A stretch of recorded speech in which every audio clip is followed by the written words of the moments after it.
Get your things and leave my aircraft now. The captain's order cracks across the cabin as phones lift and heartbeats spike.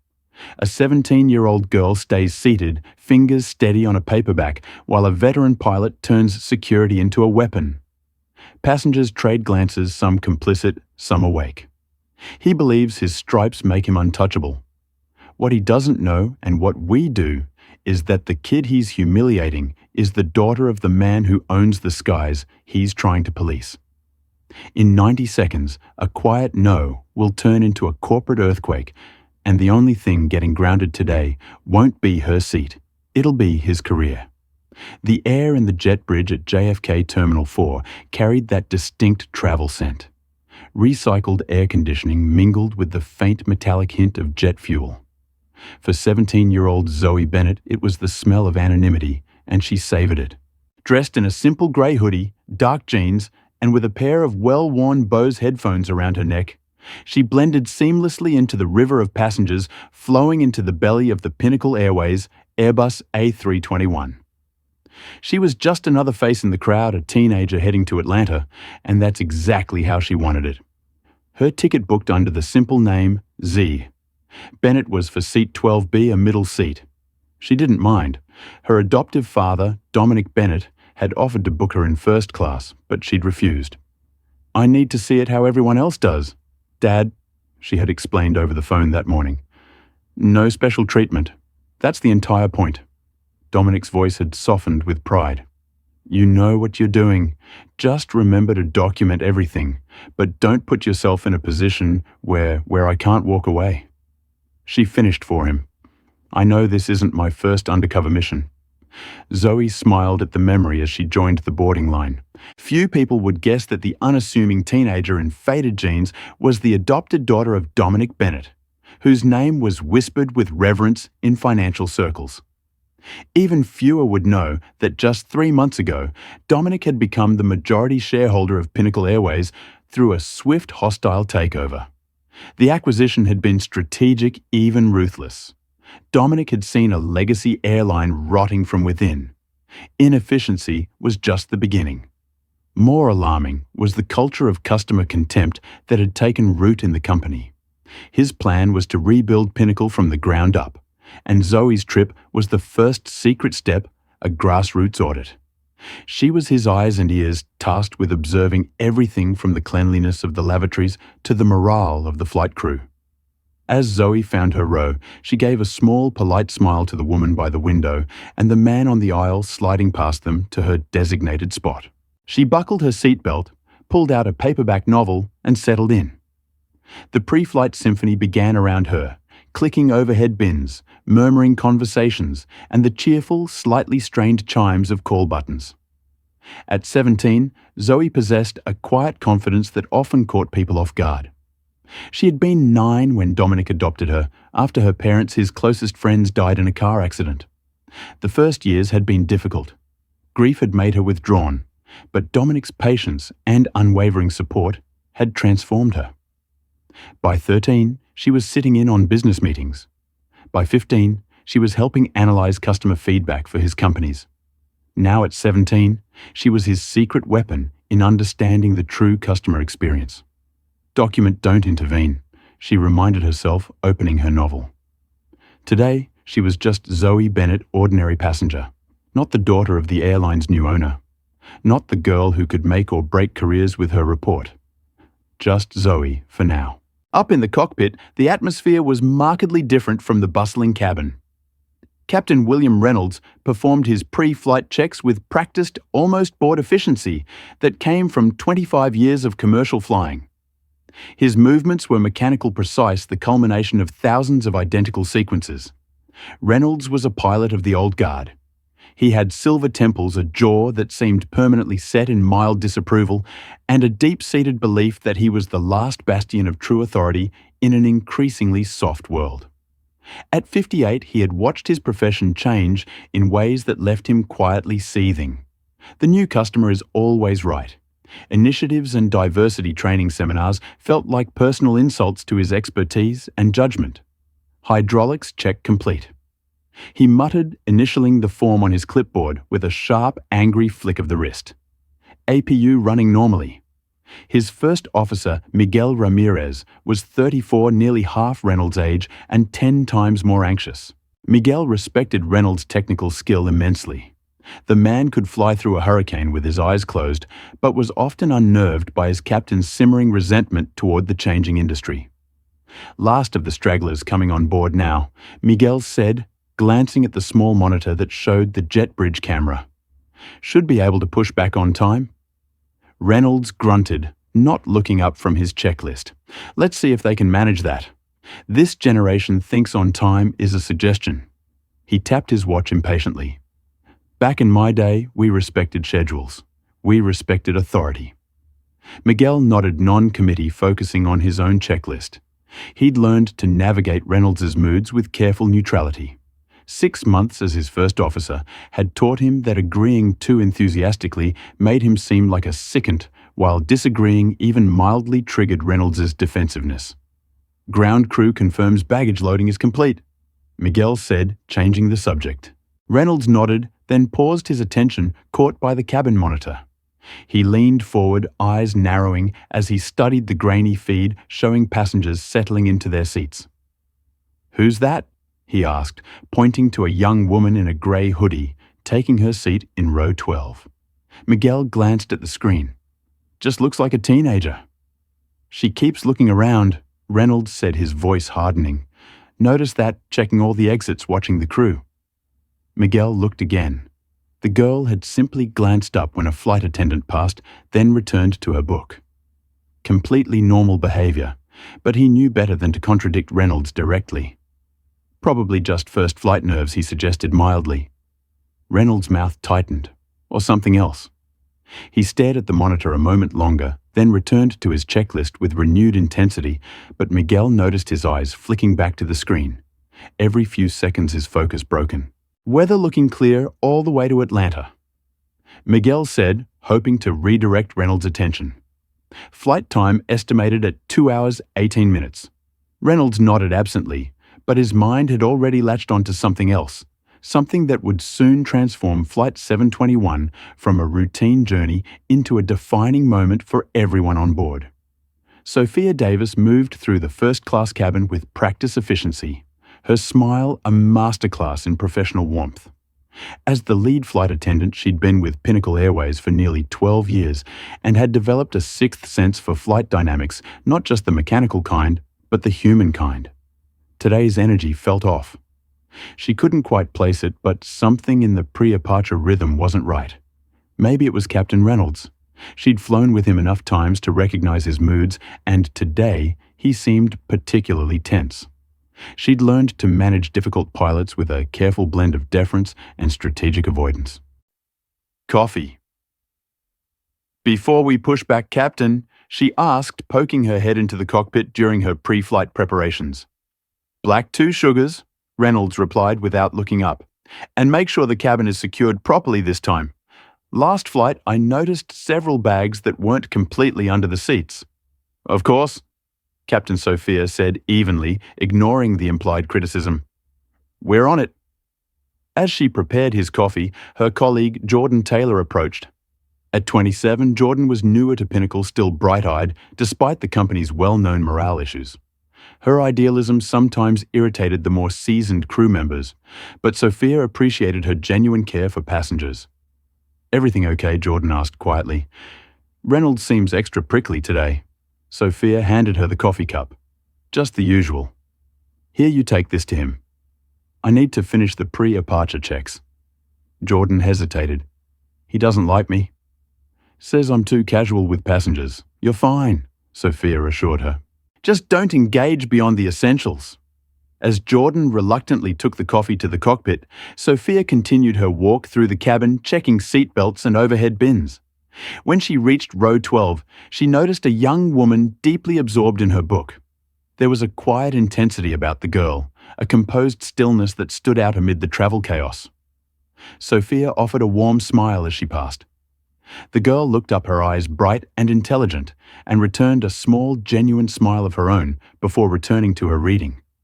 Something about her struck Sophia, not just her composure, but the way she seemed to be observing everything while appearing to notice nothing. It reminded Sophia of herself when she'd first started flying, that careful balance between awareness and invisibility. Just as Sophia was about to signal to the gate agent that the cabin was secure, the intercom phone buzzed sharply. She picked it up, expecting the standard pre-departure communication. "Sophia, a word came." Captain Reynolds' voice clipped and formal. "Go ahead, Captain." She answered, maintaining her professional tone. "Not over the phone?" "Up here now." The line clicked dead. Sophia sighed, her smile momentarily dropping. She exchanged a look with Jordan, who gave a subtle roll of her eyes. Everyone knew what a summons from Reynolds meant. Another criticism, another power play. "Watch my zone," Sophia asked, and Jordan nodded. As she walked the length of the aisle toward the cockpit, Sophia couldn't shake an uneasy feeling.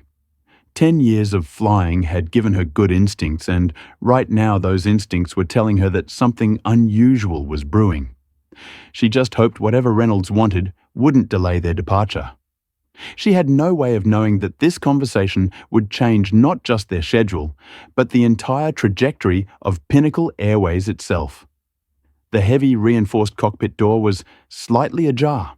When Sophia arrived, she knocked lightly before saying, "Captain, you wanted to see me." Reynolds didn't turn around. He was staring intently at the same cabin monitor Miguel had been watching earlier, which now showed a live feed of the passengers. His finger was pressed against the screen, tapping the image of a young woman in a grey hoodie. "Sat 12B, he said, his voice low and hard. "Who is she?" Sophia was taken aback by the question. "She's a passenger captain. Her name is Bennett, I believe. Boarding pass checked out. Everything's in order." Reynolds finally turned his blue eyes cold as ice chips. "She's been fidgeting, looking around. I've been watching her on the monitor. She looks nervous, suspicious." Miguel shifted uncomfortably in his seat. He'd been watching the same monitor and had seen nothing unusual. The girl had looked around when she first sat down the way every passenger does, then opened her book. She wasn't fidgeting. She was turning pages. Sophia knew this was a fabrication, but she chose her words carefully. "Captain, with all due respect, she's just reading. She seems perfectly calm to me." Reynolds' gaze hardened. "Your job is to serve drinks, Sophia. My job is to assess threats, and I am telling you, I am not comfortable with that passenger on my aircraft." The implication hung thick and poisonous in the small cockpit. He wasn't just talking about her behavior. Zoe Bennett was one of only a handful of black passengers in the main cabin. Reynolds' suspicion was a thinly veiled excuse, a dog whistle, that Sophia had heard from him before in hushed tones and bitter aids. But never so openly, never directed with such clear intent. "Captain, there is no reason, absolutely no reason to single her out," Sophia said, her voice dropping, but gaining a firm, steely edge. "I will not be part of this. You don't have to be." Reynolds snapped, his face reining. He unbuckled his harness with a decisive click. "Because we're not going anywhere until she's off this plane." He stood up, his large frame filling the cramped cockpit, and pushed past Sophia into the cabin. Captain Miguel started half rising from his seat, but Reynolds was already gone. Sophia stood frozen for a moment, exchanging a horrified glance with Miguel. "This can't be happening," she whispered. "Go," Miguel urged. "I'll call operations." Sophia hurried after Reynolds, her heart pounding. She had witnessed subtle discrimination before seat reassignments that didn't make sense. Extra scrutiny for certain passengers, but never something this blatant, this public. The battle line had been drawn, and every passenger on Pinnacle Airways Flight 721 to Atlanta was now sitting directly on top of it. Zoe Bennett looked up from her book, a flicker of confusion in her eyes as the imposing figure of the captain stopped directly in front of her row. The quiet anonymity she had cherished was about to be violently shattered. The cabin, which had been buzzing with the low hum of pre-departure anticipation, fell into a confused silence. A pilot emerging from the cockpit before takeoff wasn't unusual, but one who did so with a face like a thundercloud marching down the aisle with grim purpose was a signal that something was wrong. Captain Reynolds stopped at row 12, his polished black shoes almost touching the aisle passengers' feet. He ignored the two travelers on either side of Zoe, his focus locked solely on her. His shadow fell across the pages of her novel. "Miss," he said, the word laced with a condescending bite, usually reserved for scolding a child. "I need to speak with you." Zoe closed her book, slowly marking her page with deliberate care. "Yes, Captain?" Her voice was steady, her expression neutral. "There's been a security concern," Reynolds announced loud enough for nearby rows to hear. "I need you to gather your belongings and come with me." Zoe didn't move. "What security concerns?" Sir Reynolds' jaw tightened. "That's not for discussion in the cabin. Please come with me now." Passengers around them began to shift uncomfortably. The man in the aisle seat next to Zoe, a businessman in his 50s, looked between them with growing concern. "Is there a problem with her ticket?" he asked, his voice carrying a hint of protective challenge. Reynolds ignored him, his gaze fixed on Zoe. "Last chance, miss. Comply, or I'll have security remove you." Sophia arrived behind him, her face professionally composed, but her eyes flashing with barely contained anger. "Captain, perhaps we should discuss this privately first." "This is not your concern, Miss Davis," Reynolds said without looking at her. "Security protocol is my responsibility." Zoe sat perfectly still, her hands folded in her lap. To anyone watching, she appeared calm, but inside her mind was racing. "Document, don't intervene," had been her father's instruction. But this wasn't just a rude flight attendant or an uncomfortable seat. This was open discrimination targeting her directly. "Captain Reynolds," she said, her voice clear and steady, "I have a valid ticket. I've done nothing wrong. Unless you can tell me specifically what security concern I've raised, I'm not leaving my seat." The passengers nearby had gone completely silent, all eyes on the confrontation. Someone a few rows back had taken out their phone and was quietly recording. Reynolds leaned closer, lowering his voice to a threatening whisper that still carried to those nearby. "Listen, young lady, I don't know what your game is, but I've been flying planes since before you were born. I can spot trouble, and you are trouble." The naked prejudice in his tone made Zoe's stomach clench, but her expression remained unchanged. She'd been prepared for poor service, for subtle biases. Her father had warned her. They existed at Pinnacle, but not for this open hostility from the captain himself. "My game," she replied evenly, "is traveling to Atlanta to visit my grandmother." "That's all," Captain Sophia interjected more firmly. "FAA regulations require specific cause for passenger removal." "What exactly is the security concern?" Reynolds turned to her, fury flashing across his face at the public challenge. "Her behavior has been erratic. She's been surveilling the aircraft, watching the crew exhibiting signs of nervousness." A woman across the aisle spoke up. "That's not true. She's been reading her book since she sat down." "Ma'am, please stay out of this," Reynolds snapped. The businessman next to Zoe shifted in his seat. "I'd like to know what's going on too. This doesn't seem right." Reynolds straightened, adjusting his uniform jacket with a sharp tug. When he spoke again, his voice carried the full weight of his authority. "As captain of this aircraft, I have final say over all security matters. This passenger is being deplaned. That's final." Zoe took a deep breath, carefully weighing her options. She could identify herself as Dominic Bennett's daughter, which would end this immediately, but that would compromise the entire purpose of her undercover audit. Or she could allow herself to be removed, documenting everything for her father's later action. But a third option crystallized in her mind as she looked at the concerned faces around her. This moment wasn't just about her anymore. It was about everyone who had ever faced this kind of treatment without having a powerful father to fight their battles. "No," she said simply. "I will not be leaving this flight." The single word "no" hung in the air like a thunderclap.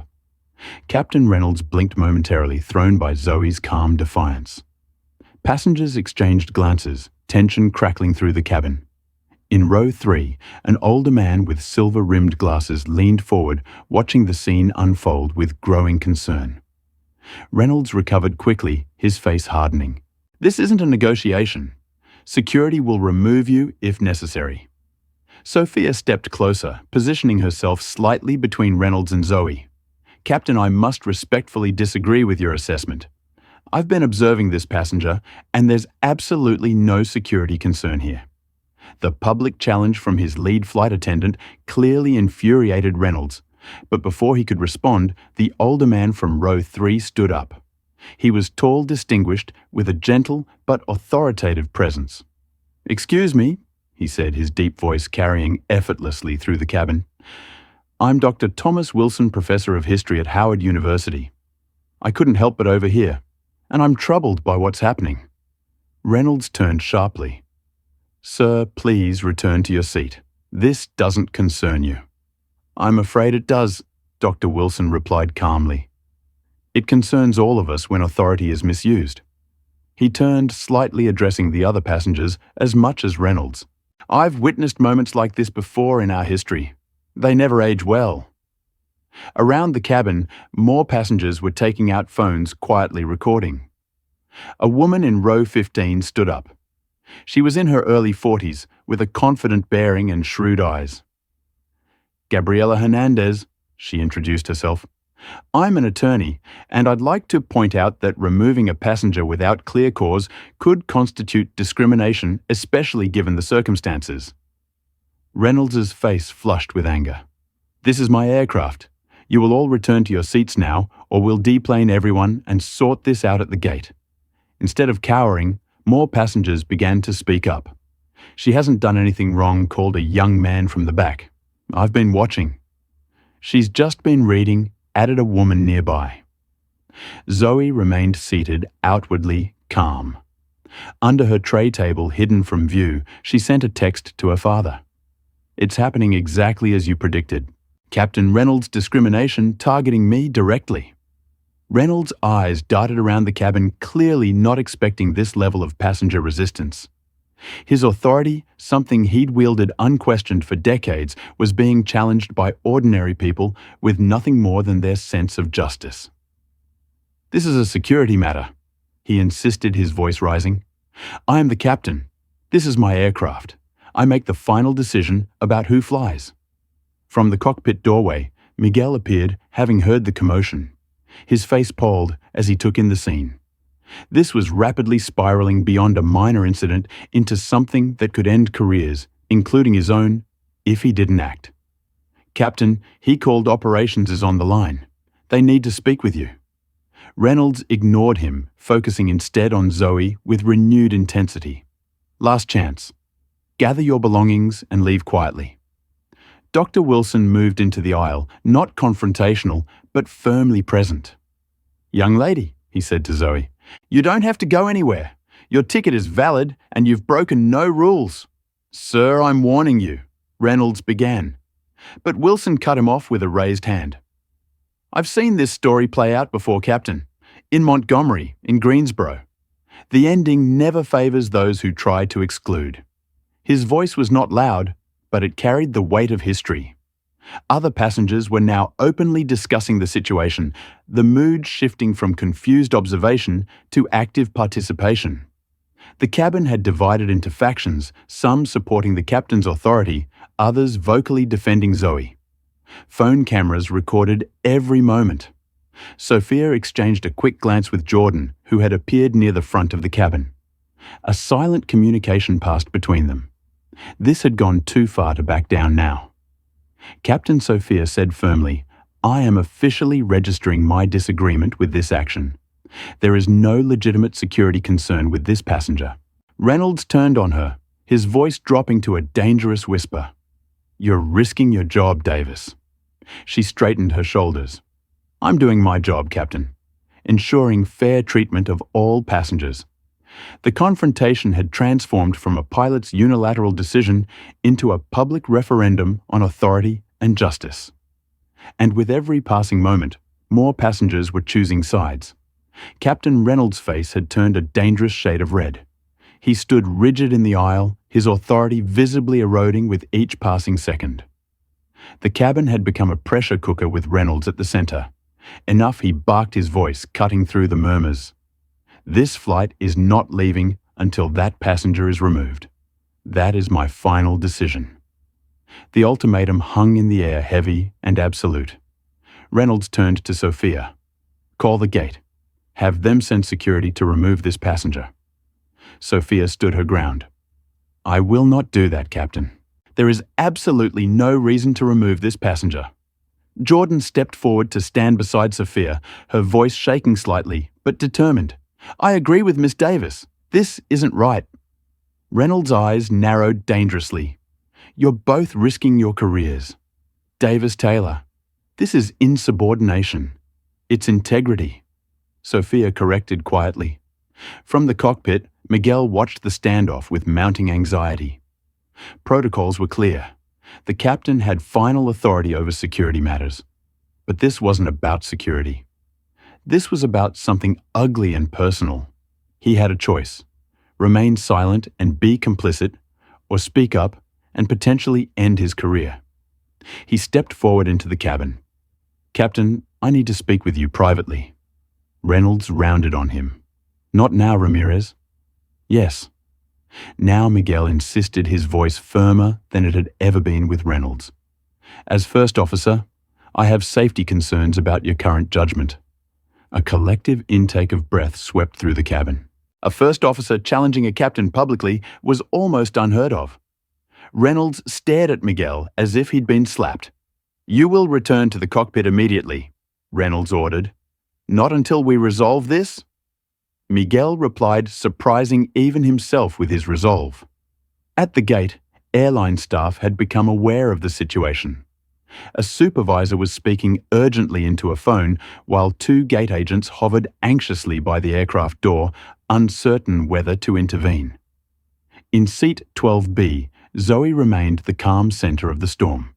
She hadn't raised her voice or made a scene. She had simply refused to accept injustice. And that refusal had catalyzed something powerful around her. Reynolds, sensing his control slipping away completely, made his most dangerous play. Fine, he announced loudly. If security won't remove her, I'll do it myself. He reached for Zoe's arm. The reaction was immediate.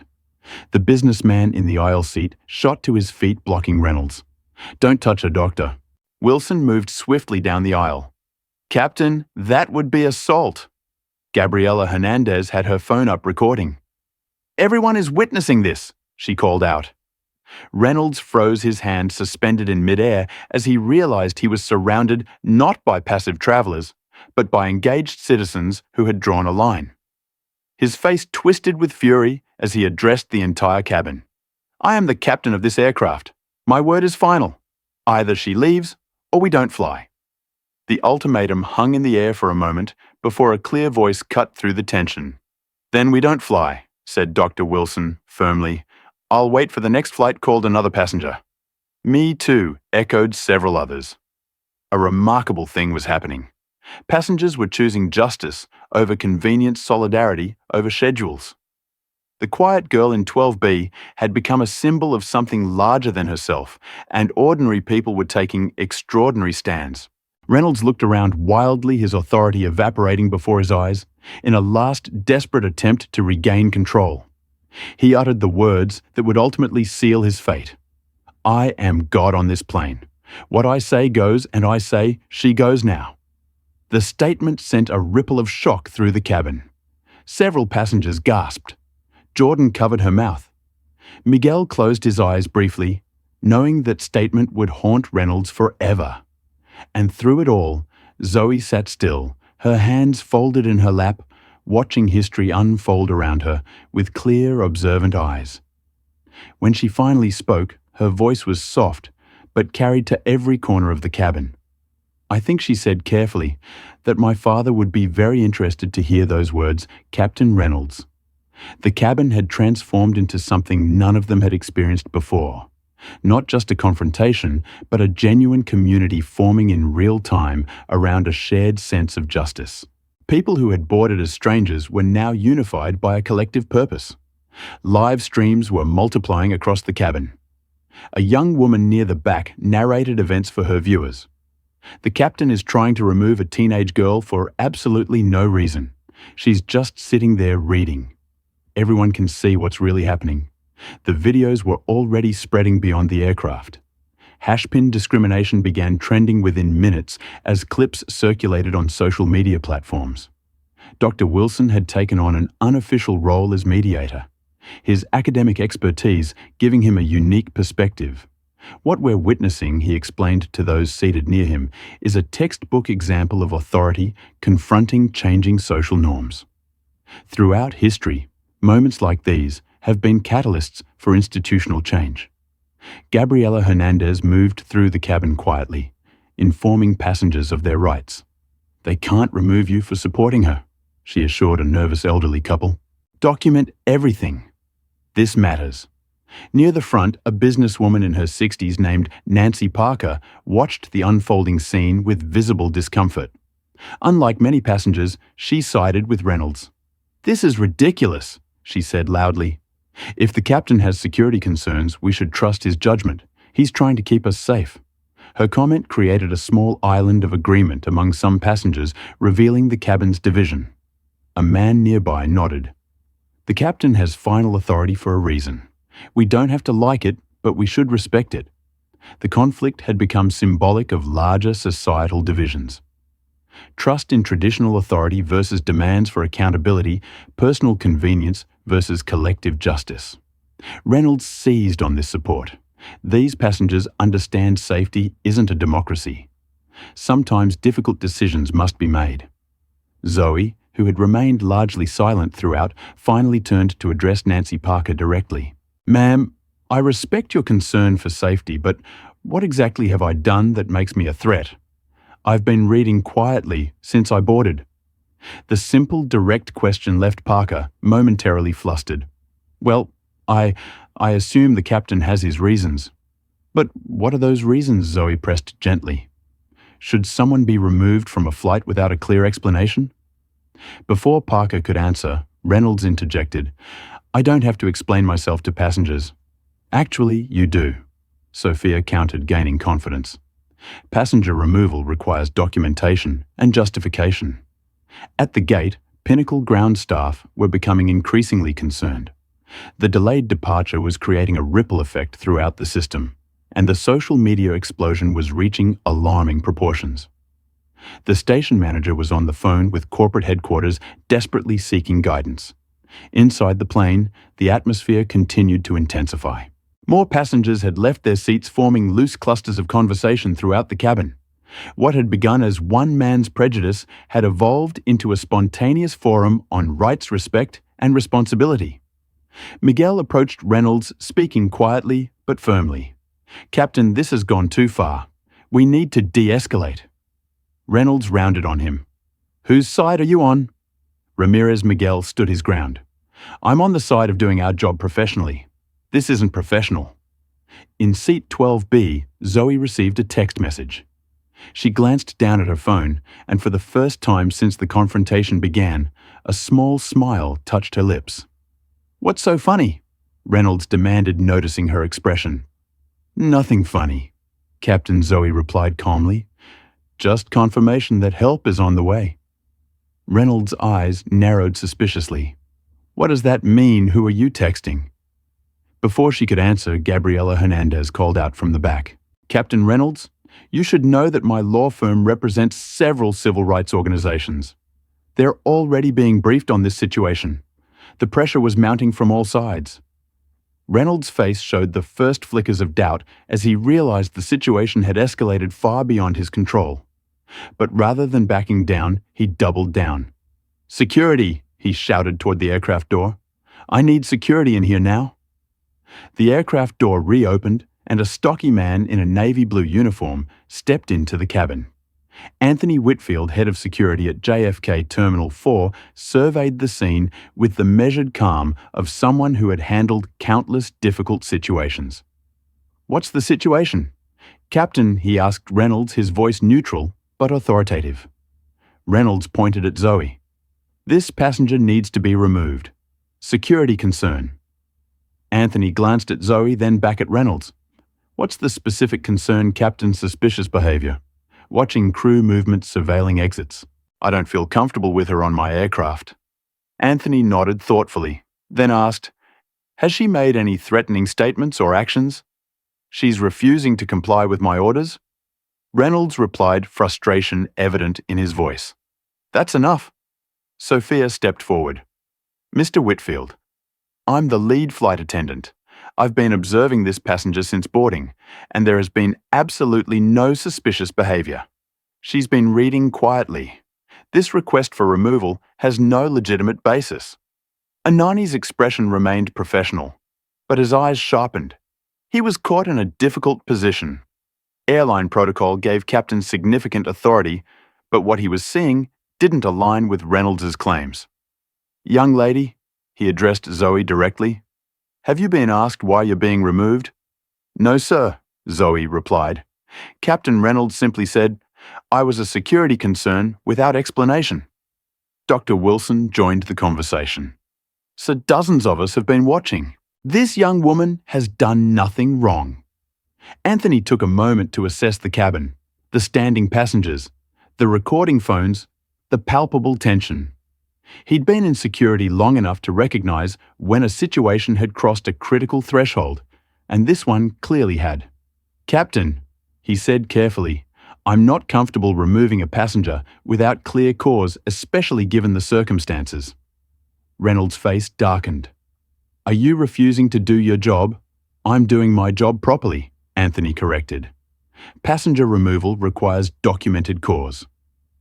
As they argued, multiple passengers had formed a protective circle around Zoe. It wasn't planned or coordinated. It was instinctive, a human wall of conscience.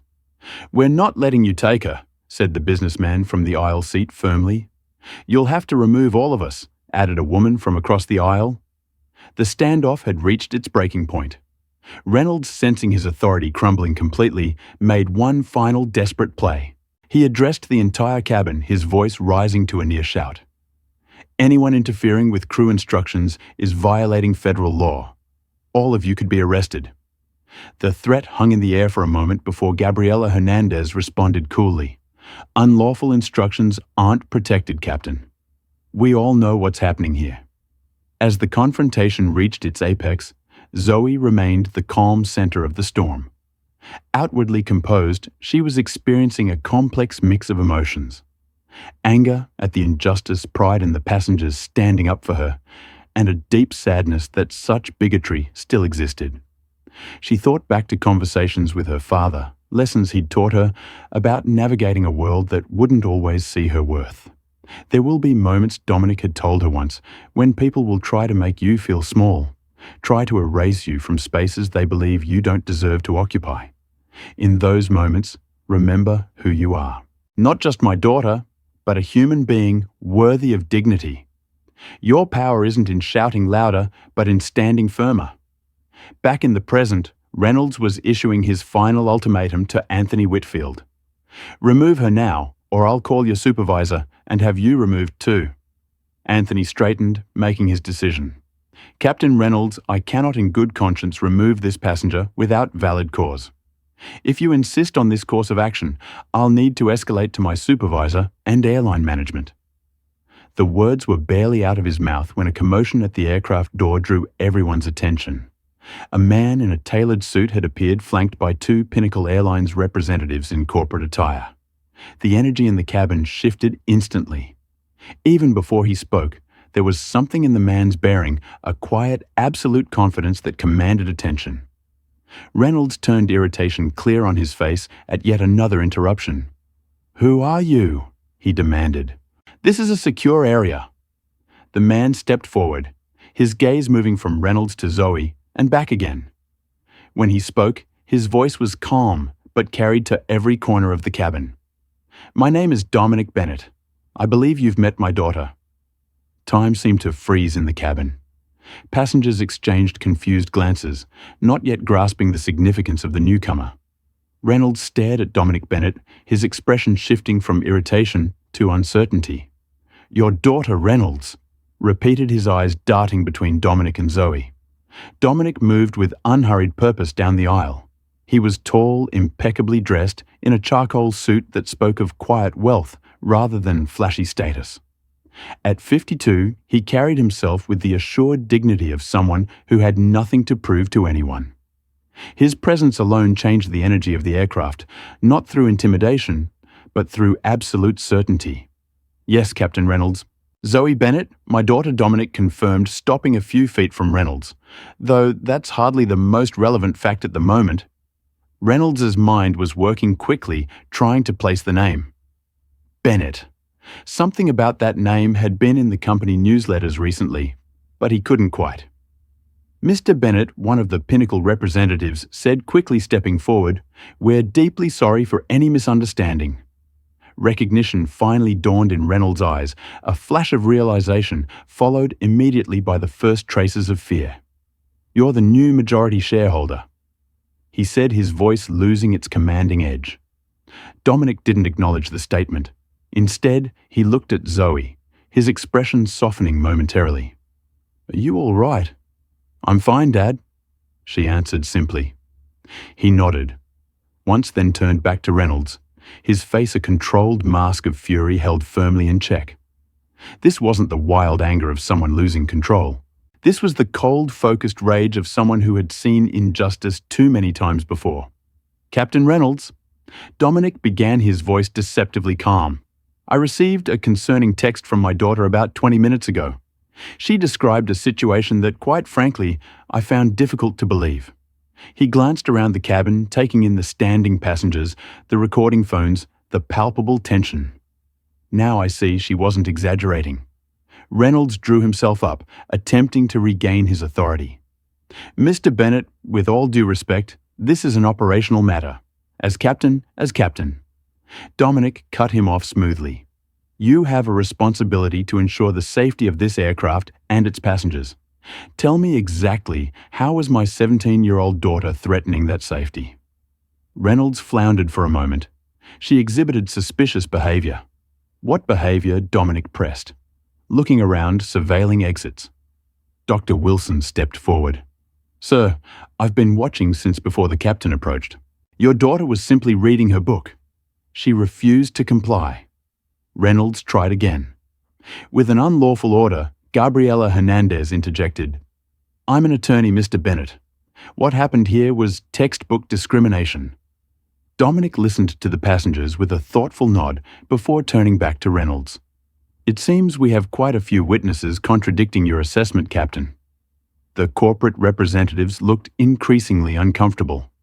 One of them, a woman in her late 40s with a VP pin on her lapel, stepped forward. "Mr. Bennett, I'm Eliza Montgomery, Executive Vice President of Operations. We can discuss this privately." "No," Dominic said firmly. "This didn't happen. Privately, did it? Captain Reynolds didn't privately ask my daughter to leave this aircraft. He didn't privately threaten her. He did it right here in front of everyone." He gestured to the cabin. "So we'll address it right here in front of everyone." The atmosphere was electric. Passengers who had been recording now lowered their phones slightly, not wanting to miss a word. This wasn't just a confrontation anymore. It was a reckoning. Reynolds made one last attempt to salvage the situation.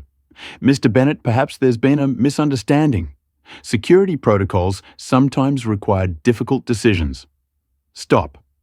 Dominic said, his voice quiet, but carrying an authority that made Reynolds instantly silent. "Let's be absolutely clear about what happened here. You saw a young black woman sitting quietly in your aircraft, and you decided she didn't belong. You invented a security concern to justify removing her, and when she refused to accept that injustice, you threatened her." He paused, looking Reynolds directly in the eyes. "What you didn't know was that she's my daughter. But here's what troubles me most, Captain Reynolds. What if she hadn't been? What if she'd been any other young black woman without connections? Would anyone have stood up for her?" Then the question hung in the air, uncomfortable and necessary. Several passengers looked down, perhaps considering times they'd witnessed similar situations, and remained silent. Dominic continued, his voice steady. "The fact that she's my daughter isn't why this is wrong. It's wrong because no one should be treated this way regardless of who they are, or who their parents might be.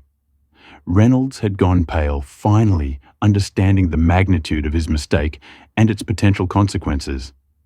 But pride, or perhaps fear, kept him from backing down completely. "Mr. Bennett," he said stiffly, "I apologize if there's been a misunderstanding, but I still have authority over this aircraft." Dominic's expression didn't change as he delivered the words that would change everything. "Not anymore, Captain Reynolds. Not anymore." "What did you just say?" Reynolds asked, his voice dropping dangerously low. "I said," Dominic repeated calmly, "that this is no longer your aircraft, Captain Reynolds." The Executive Vice President, Eliza Montgomery, stepped forward. "Mr. Bennett, while I understand your concern, there are protocols I'm familiar with." "The protocols," Ms. Montgomery Dominic interrupted smoothly. "As majority shareholder and acting chairman of the board, I'm invoking emergency powers under Section 5.3 of the company charter, which allows for immediate removal of any staff member whose actions threaten the company's integrity or safety." He turned back to Reynolds. "Captain Reynolds, you are relieved of duty, effective immediately." The legal precision of Dominic's statement made it clear this wasn't an emotional reaction. He knew exactly what he was doing and had the authority to do it. Reynolds's face flushed with anger and disbelief. "You can't do that. You can't just walk onto an aircraft and remove a captain." "Actually, he can." Eliza confirmed reluctantly, the color draining from her face. "Mr. Bennett does have that authority." Reynolds looked around wildly as if searching for allies, but found only the silent stares of passengers and crew. His world was collapsing around him in real time. "This is ridiculous," he sputtered.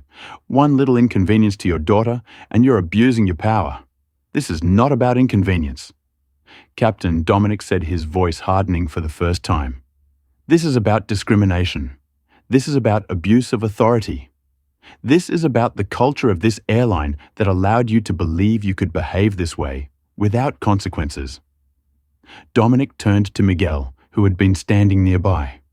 "First Officer Ramirez correct?" Miguel straightened. "Yes, sir.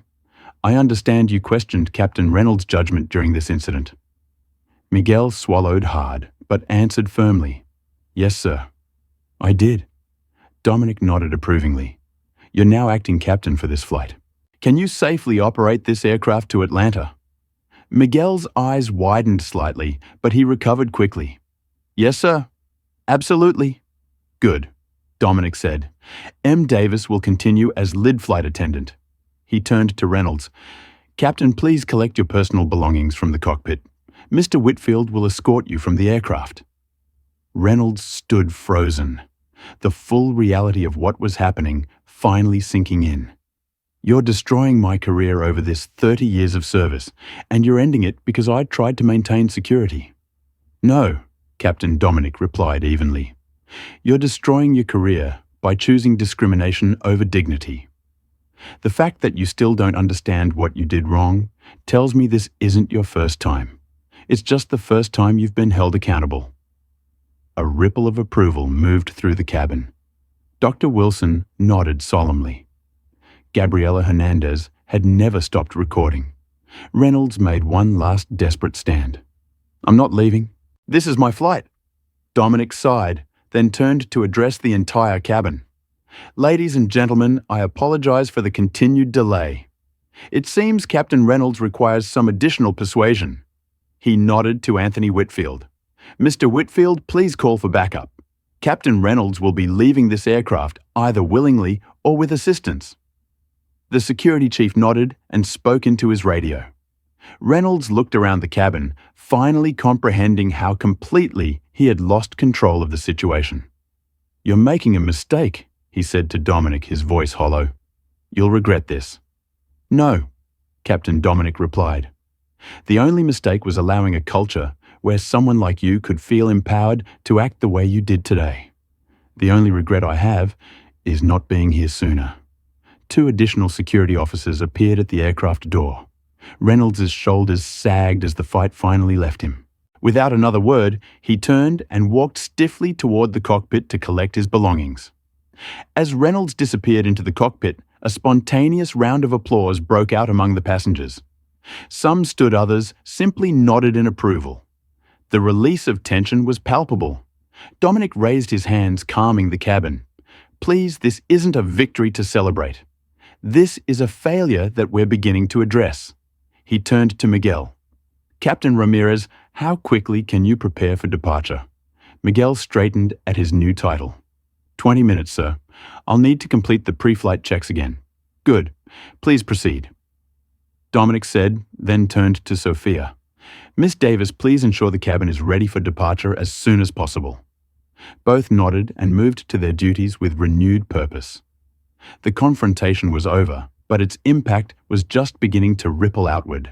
In the middle of the cabin, Zoe remained in her seat, watching her father with a mixture of pride and something more complex, a recognition of the power he wielded and the responsibility that came with it. When their eyes met briefly across the cabin, an unspoken understanding passed between them. This moment would change everything, not just for them, but for Pinnacle Airways and everyone who worked there. As Reynolds emerged from the cockpit escorted by Anthony Whitfield and his officers, the cabin fell silent again. There was no gloating, no jeering, just the heavy weight of witness as a man who had abused his authority faced the consequences of his actions. Just before Reynolds reached the door, Dominic called out, "Captain!" Reynolds turned his face a mask of defeated anger. "The world is changing," Dominic said quietly. "You can change with it, or you can be left behind. That choice is still yours." Reynolds didn't respond. With a final bitter glance around the cabin, he stepped through the door and was gone. With Reynolds gone, the atmosphere in the cabin began to shift. The crisis had passed, but a new uncertainty hung in the air. Passengers returned to their seats, discussing the events in hushed tones. The confrontation had forged an unusual bond, among them strangers who had witnessed something extraordinary together. Dominic Bennett moved to the front of the aircraft, where Eliza Montgomery was speaking quietly with the other corporate representative. Their conversation looked tense, with Eliza gesturing emphatically, while the other executive kept shaking his head. In the cockpit, Miguel Ramirez was methodically working through the pre-flight checklist, his movements precise, but his mind still processing the dramatic turn of events. He had come to work expecting a routine flight to Atlanta. Now he was suddenly acting captain after witnessing the downfall of a 30-year veteran. Sophia Davis moved efficiently through the cabin, checking seat belts and overhead bins, but her usual professional smile had been replaced by a more genuine expression. Relief mixed with vindication. Jordan Taylor followed behind her, both flight attendants working with renewed purpose. After several minutes, Dominic turned to address the cabin. The passengers fell silent immediately, all eyes drawn to the man who had so dramatically altered the course of the day. "Ladies and gentlemen," he began, his voice carrying easily without the need for the intercom. "I want to sincerely apologize for the delay and disruption to your travel plans today. What you witnessed was unacceptable, and I thank you for your patience during this difficult situation." He paused, looking around the cabin, making eye contact with several passengers before continuing. "My name is Dominic Bennett. 3 months ago, I became the majority shareholder of Pinnacle Airways. What you may not know is why I chose to invest in this airline." His expression grew more serious. Pinnacle was once known for excellence for treating passengers with dignity and respect. But in recent years, something changed. A culture developed that allowed incidents like what you witnessed today, not just one rogue employee, but a pattern of behavior that had become normalized.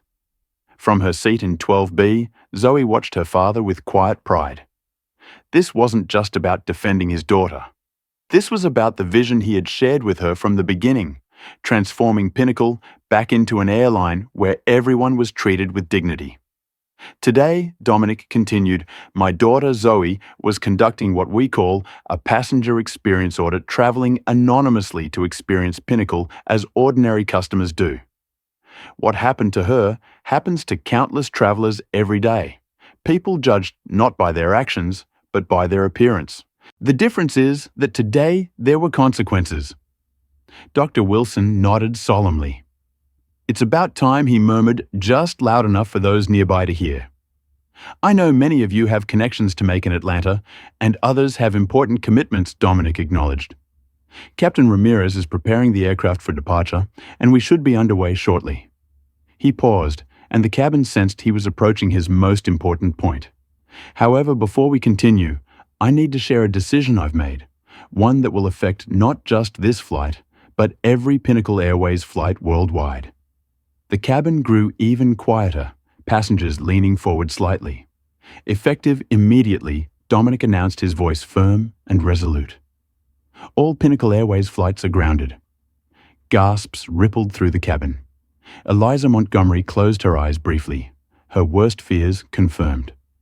This isn't just about one incident or one captain, Dominic explained, holding up his hands to quiet the growing murmurs. This is about addressing a broken culture from the ground up.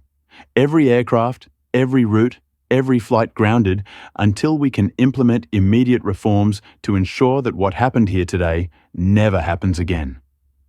The magnitude of the decision was staggering. Pinnacle operated hundreds of flights daily across multiple continents. Grounding the entire airline was unprecedented. A financial and logistical earthquake. Mr. Bennett called out a businessman from the front row. What does this mean for passengers currently in transit or those waiting at airports around the world? A fair question, Dominic acknowledged. All passengers will be fully accommodated on partner airlines, with Pinnacle covering any additional costs. Those already in transit will complete their journeys, but no new Pinnacle flights will depart after those currently in the airland. He gestured to Eliza and the other executive. Miss Montgomery and her team are already implementing our emergency passenger protection protocols. No one will be stranded. The cabin buzzed with conversation, passengers torn between admiration for the bold stand and concern about the practical implications. Dominic let them process for a moment before continuing. I understand this decision affects thousands of people, passengers and employees alike. But sometimes the only way to fix a broken system is to stop it completely. Identify what's wrong and rebuild it properly. From row 15, Gabriela Hernandez spoke up. Mr. Bennett, how long will this grounding last? 72 hours minimum. Dominic replied without hesitation. During that time, we will implement new training protocols, establish clear anti-discrimination policies with actual consequences, and create independent oversight mechanisms. Nancy Parker. The businesswoman who had initially supported Reynolds raised her hand. Isn't this an extreme overreaction to one incident? The economic impact will be enormous. Dominic nodded thoughtfully. It would be extreme if this were truly one isolated incident. Ms. Parker. Nancy Parker. Ms. Parker. What you saw today wasn't an anomaly. It was a symptom of a pervasive problem that has gone unrest for too long. Yes, the economic impact will be significant to our shareholders, to our bottom line, to my own investments. But I have to ask, what's the cost of allowing discrimination to continue unchecked? What's the price of looking the other way when people are denied basic dignity? Before Nancy could respond, Zoe stood up from her seat. All eyes turned to her. Throughout the confrontation, she had remained largely silent, the unwilling catalyst for these events.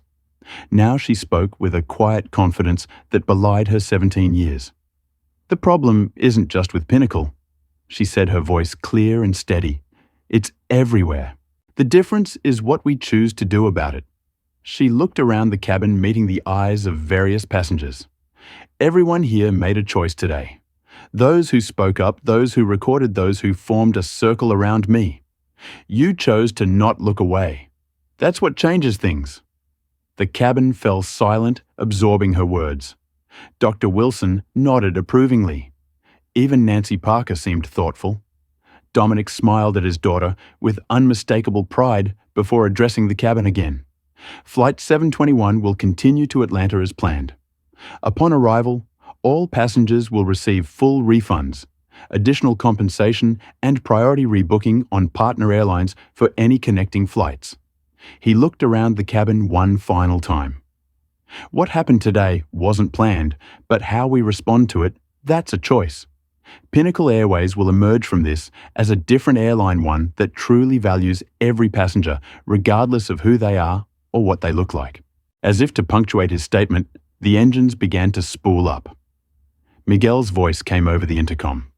"Cabin crew, prepare for departure." Dominic moved back down the aisle towards seat 12B, stopping to speak briefly with various passengers along the way.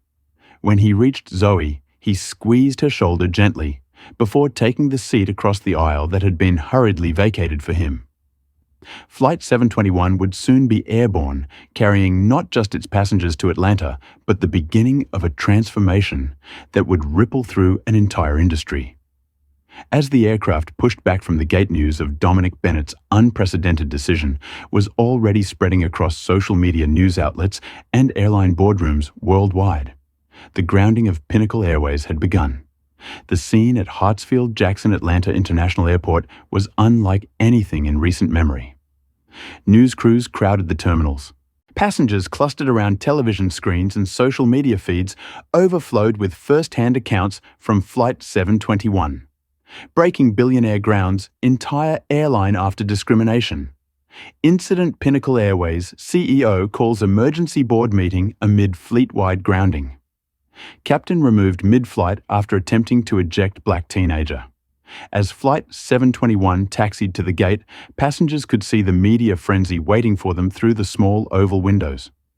Some prepared to share their stories, others simply wanted to disappear into anonymity. Dominic leaned across the aisle toward Zoe. "Are you ready for this?" he asked quietly. She nodded, her expression determined. "We knew something might happen during the audit. Just not quite this dramatic." "You have a choice," he reminded her. "You can exit through the private terminal. No cameras, no questions." Zoe considered this for a moment before shaking her head. "No, I need to be seen." "That's the whole point, isn't it? Visibility matters." Dominic smiled with quiet pride. "Whatever you decide, I'll support you." As the aircraft door opened, Sophia Davis approached them. "Mr. Bennett, Miss Bennett, we've arranged for you to deplane first if you wish." "Thank you, Miss Davis," Dominic replied. "But I think we'll exit with the other passengers. No special treatment." Sophia nodded, understanding the symbolism of the choice. "It's been an honor to meet you both, despite the circumstances." As passengers began gathering their belongings, many stopped to speak with Zoe and Dominic, offering support, sharing contact information, expressing gratitude for the stand they had taken. Dr. Wilson clasped Dominic's hand firmly. "What you did today wasn't just about one flight," the professor said. "It was about challenging a pattern that's persisted for far too long."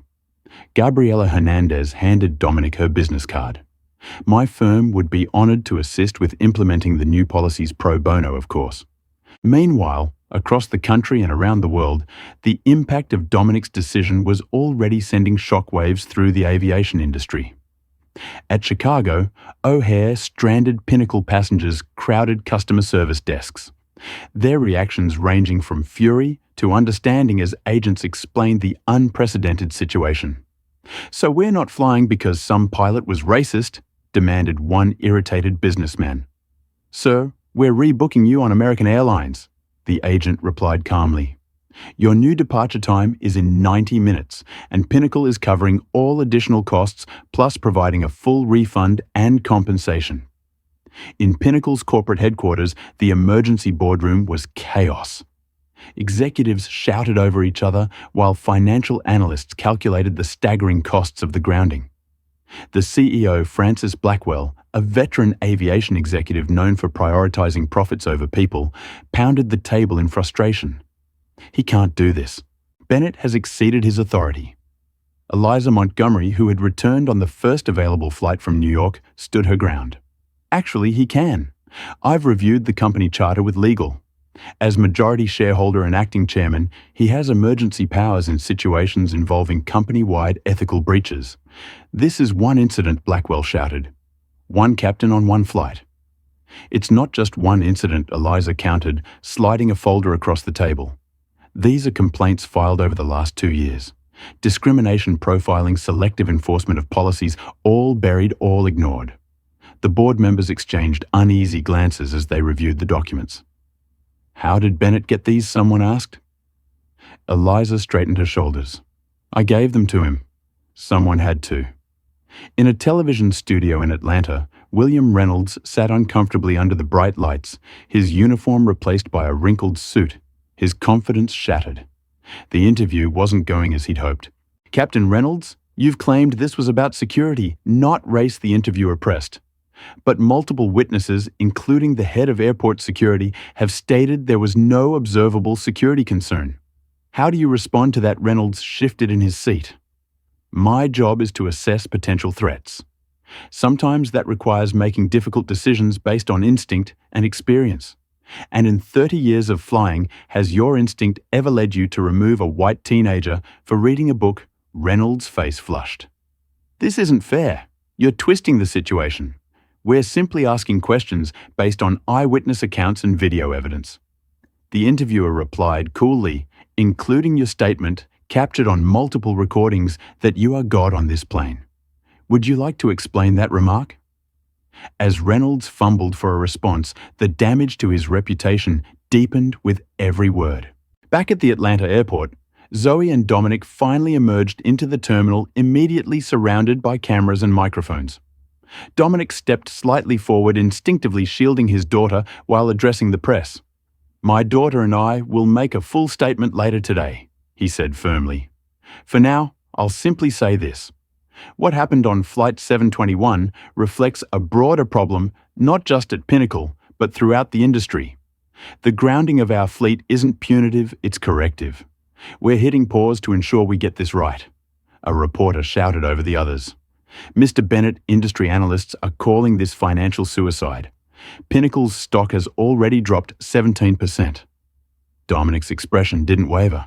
Some things are more important than stock prices. Dignity is one of them. As they moved through the terminal, Dominic's phone buzzed continuously with messages from board members, executives, and industry leaders, some supportive, others furious, all recognizing that the landscape of commercial aviation had shifted dramatically in a matter of hours. Zoe walked beside her father, her head high, despite the cameras. What had begun as a simple undercover audit had catalyzed something much larger than either of them had anticipated. But as she caught glimpses of the news coverage on terminal screens, showing images of Reynolds confronting her contrasted with Dominic's decisive intervention, she knew they had crossed a threshold from which there would be no turning back. The transformation of Pinnacle Airways had begun, and the world was watching. 3 days later, the grand ballroom of the Pinnacle Airways Training Center in Dallas was filled to capacity. Employees from all levels of the company, pilots, flight attendants, ground crew, administrative staff, sat in rows, an air of nervous anticipation permeating the room. At precisely 10 Heldress a.m., Dominic Bennett walked onto the stage, accompanied by Sophia Davis, Miguel Ramirez, and several executives, including Eliza Montgomery. "Good morning, Dominic," began his voice, carrying clearly through the hushed room. 3 days ago, I made the difficult decision to ground our entire fleet. Today, I want to explain why that decision was necessary and, more importantly, where we go from here." He paused, looking out at the sea of faces before him. Many appeared apprehensive, some openly skeptical, a few nodding in support. What happened on Flight 721 wasn't an isolated incident. It was a symptom of a culture that had lost its way. A culture that allowed discrimination to go unchallenged, that prioritized authority over accountability, that forgot our fundamental purpose to serve all our passengers with dignity and respect. On large screens behind him, data from passenger complaints appeared, statistics that many in the room had never seen before, showing clear patterns of discriminatory treatment. These numbers tell a story. Dominic continued, "A story of consistent bias that has been systematically ignored or buried. Today, that changes." He outlined the comprehensive reforms that had been developed during the 72-hour grounding. "First effective immediately, we're launching the Davis Initiative," Dominic announced, gesturing to Sophia, who stepped forward. Named after the flight attendant who had the courage to stand up to a captain when she witnessed discrimination. Sophia took the microphone, her usual professional composure momentarily giving way to emotion. The Davis Initiative isn't just another training program. It's a complete reimagining of how we approach customer service and internal accountability. She outlined the program's core components: mandatory quarterly anti-discrimination training for all employees. A new independent oversight committee comprised of civil rights experts, passenger advocates, and industry professionals. And perhaps most revolutionary, a comprehensive system for reporting and addressing bias incidents with real consequences. No more burying complaints, Sophia emphasized. No more protecting those who abuse their authority, regardless of their position or tenure. When she finished, Miguel Ramirez took the stage. The young pilot, still adjusting to his sudden prominence in the company, spoke with newfound confidence. As pilots, we're trained to prioritize safety above all else, he began. But true safety isn't just about mechanical systems or weather conditions. It's about creating an environment where every passenger feels secure, respected, and valued. He announced a complete overhaul of Pinnacle's pilot training program with new emphasis on ethical decision-making, cultural sensitivity, and appropriate use of authority. Most significantly, he introduced a new peer accountability system that would allow any crew member to challenge potentially discriminatory actions without fear of retaliation. Throughout the morning, more speakers took the stage, executives outlining structural changes, HR representatives introducing new hiring and promotion criteria, even former passengers sharing their experiences. The message was consistent and clear. Pinnacle Airways was undergoing not just a policy shift, but a fundamental transformation of its identity.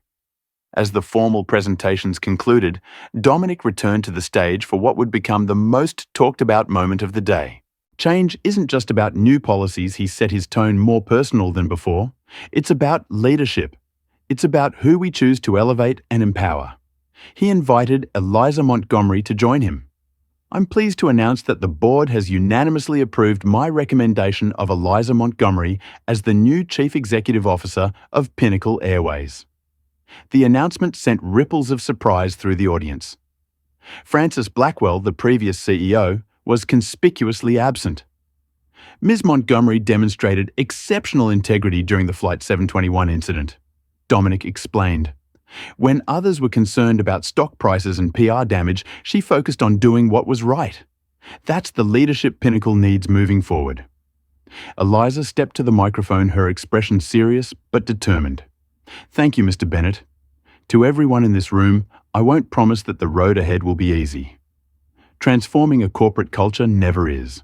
What I will promise is that we'll walk this road together with transparency, accountability, and an unwavering commitment to treating every person, passenger or employee, with dignity. As the formal presentation concluded, the atmosphere in the room had noticeably shifted. The initial apprehension had given way to something more complex, a mixture of hope, determination, and the sober recognition of the challenging work ahead. Outside the training center, the media had gathered in force. The story of Pinnacle's grounding and subsequent reforms had captivated the public imagination, becoming a focal point for broader conversations about corporate responsibility, institutional racism, and the power of decisive leadership. Dominic and Eliza held a press conference fielding questions about the financial impact of the grounding, substantial but manageable, the status of Captain Reynolds' formal termination proceedings underway, and the timeline for implementing the new initiatives, immediate and ongoing. When asked about the unprecedented nature of his decision to ground the entire airline, Dominic's response was characteristically direct.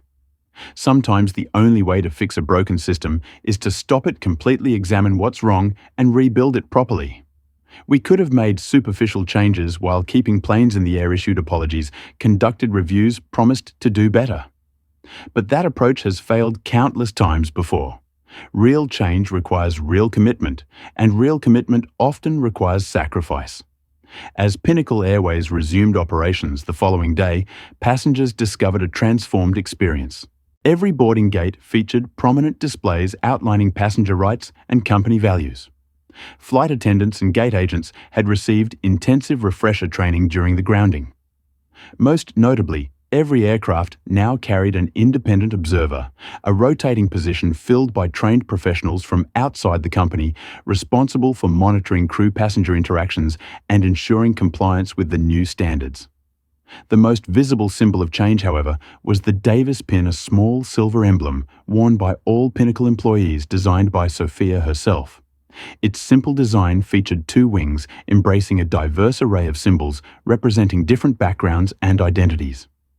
"It's a daily reminder," Sophia explained to a reporter, "that our job isn't just to transport people from one place to another. It's to create a space where everyone is treated with equal respect and dignity, no exceptions." For William Reynolds, the aftermath was devastating. The FAA investigation resulted in the suspension of his pilot's license pending a full review. Former colleagues distanced themselves, unwilling to be associated with the scandal. His reputation, built over 30 years, had collapsed in a matter of minutes. In a final blow, the Aviation Industries Professional Association revoked his membership, citing conduct unbecoming of an aviation professional and actions contrary to the safety and dignity of passengers. The man who had once declared himself God on this plane found himself grounded indefinitely. His career ended not by mechanical failure or weather conditions, but by his own prejudice and abuse of authority. The corporate revolution at Pinnacle Airways wasn't just changing one company. It was sending ripples throughout the entire industry. Competing airlines watched closely, some scrambling to implement their own versions of the Davis Initiative. Airport authorities established new passenger rights standards, and the FAA revised its guidance on captain authority to include explicit anti-discrimination provisions. But perhaps the most meaningful change was evident in the everyday experiences of passengers, particularly those who had historically faced discrimination while traveling. The anxious calculations of how to dress, speak, and behave to avoid unwanted scrutiny had been replaced by the simple expectation of being treated with dignity, regardless of appearance or background. As Dominic left the headquarters building that evening, he paused to observe a Pinnacle aircraft lifting off from the nearby airport. The company's redesigned livery gleamed in the setting sun, the same colors, but with the addition of the Davis pin symbol prominently displayed on the tail. His phone buzzed with the text from Zoe. "Speech went well. Students' amazing dinner tonight." He smiled and replied, "Wouldn't miss it. Proud of you." The transformation they had sparked together had extended far beyond one airline or one incident. It had challenged fundamental assumptions about authority, accountability, and inclusion in an industry that touched millions of lives daily. And it had begun with one simple, powerful act of refusal: a 17-year-old girl saying no to injustice, and a father ensuring that her voice was heard. The cavernous hangar at Hartsfield-Jackson International Airport had been transformed for the evening. Where maintenance equipment normally stood elegantly arranged, seating faced a raised stage. The gleaming fuselage of a Pinnacle Airways Boeing 787, newly painted with the Ascend Academy insignia, served as a dramatic backdrop. Soft lighting cast the aircraft in a warm glow, symbolic of the evening's purpose to celebrate the first graduating class of the Bennett Foundation's flagship program. 200 guests filled the space. Aviation executives, civil rights leaders, educators, and most importantly, 20 young men and women in crisp navy blazers emblazed with the Ascend Academy crest. Their faces reflected the diversity so long missing from aviation's upper echelons. Black, Hispanic, Asian, Indigenous, all representing communities traditionally underrepresented in the industry. At the podium, Zoe Bennett stood poised and confident. At 18, she had grown into her role as the Foundation's public face, her quiet dignity now complemented by a powerful speaking presence. The audience fell silent as she began. A year ago, she said, her clear voice filling the hangar on a plane. Just like this one, a man drew a line. He decided who belonged and who didn't. He decided his power gave him the right to judge, to exclude, and to humiliate. She paused, letting the weight of those words settle. He thought he was defending his world, but his world was small, and it was fragile, and it was built on fear. What he failed to understand is that the sky doesn't belong to any one person. It belongs to everyone. It is the great connector, the place of infinite possibility. Zoe gestured to the Ascend Academy graduates seated in the front row. The real power isn't in keeping people out, it's in lifting people up. That's what we are doing today. We aren't just launching careers. We are launching a new idea of what it means to ascend together. Applause echoed through the cavernous space. In the front row, Dominic Bennett watched his daughter with undisguised pride. Beside him sat Sophia Davis Miguel Ramirez's doctor, Thomas Wilson, Gabriela Hernandez, and other key figures from the Flight 721 incident. A deliberate choice to honor those whose courage had catalyzed change. As Zoe continued her speech detailing the accomplishments of the inaugural class and their secured positions with airlines and aerospace companies across the country, a small television played silently in the break room of a trucking dispatch office across town. William Reynolds paused by the screen of foam coffee cup, frozen halfway to his lips, as he recognized the young woman at the podium. The news ticker identified her as Zoe Bennett, founder of Ascend Academy, speaking at a ceremony celebrating aviation diversity. Behind her, the Pinnacle Airways aircraft gleamed, the airline he had once called home, now thriving without him.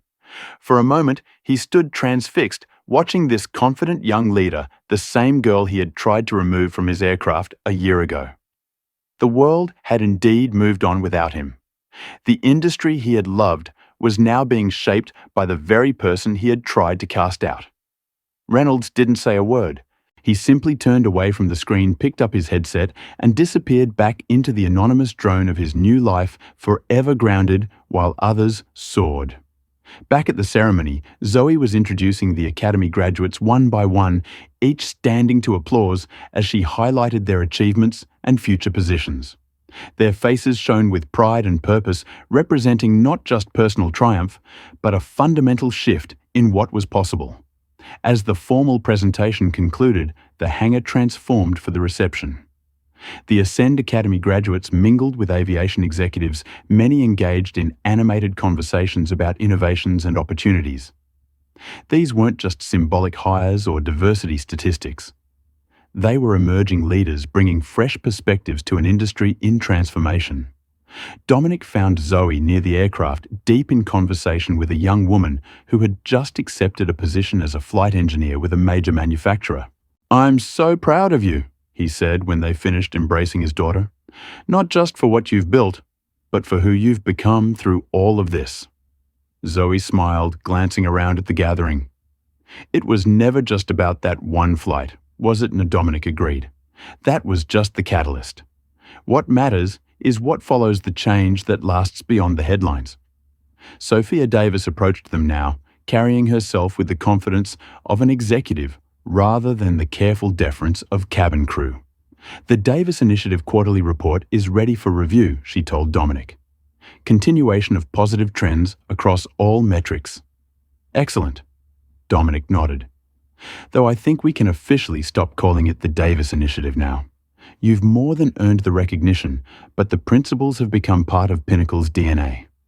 Sophia shook her head firmly. "The name stays not for me, but as a reminder that speaking up matters, that one person refusing to participate in discrimination can change everything." Their conversation was interrupted by Miguel Ramirez, who approached with an industry publication in hand. "Have you seen this?" he asked, offering the magazine to Dominic. The cover story featured the transformation of Pinnacle Airways with the headline, "The Bennett Revolution: How One Incident Reshaped an Industry." Dominic skimmed the article with a thoughtful expression. "They're giving me too much credit. This was never about one person's decision." "No," Zoe agreed. "It was about all of us making choices. You, Sophia, Miguel, Dr. Wilson, the passengers who stood up, even Captain Reynolds in his way. Every choice matters." As the evening continued, Dr. Wilson found himself in conversation with Eliza Montgomery, now firmly established as one of the most respected CEOs in the industry. "You know," he said thoughtfully, "I've spent my career studying moments of moral courage in history, those pivotal instances when people choose dignity over convenience, justice over compliance. What happened on Flight 721 belongs in that tradition." Eliza nodded. "The remarkable thing is how quickly it cascaded from one young woman's refusal to accept discrimination to a father's decisive action, to an entire company's transformation, and now to industry-wide change."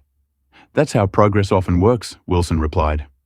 "Not through gradual evolution, but through moments of clarity when we collectively decide that the old way is simply no longer acceptable. As the celebration wound down, Zoe stepped outside the hangar for a moment of quiet reflection. The night sky above was clear and star-filled aircraft lights tracing paths across the darkness. She thought about her journey over the past year, from the quiet, observant girl in C-12B to the founder of a program changing lives and transforming an industry. The incident on Flight 721 had never been just about her, or even just about Pinnacle Airways. It had been about challenging the fundamental assumption that power gave some people the right to diminish others, about insisting that dignity wasn't a privilege, but a right. Dominic joined her outside, standing quietly beside her, as they both gazed upward.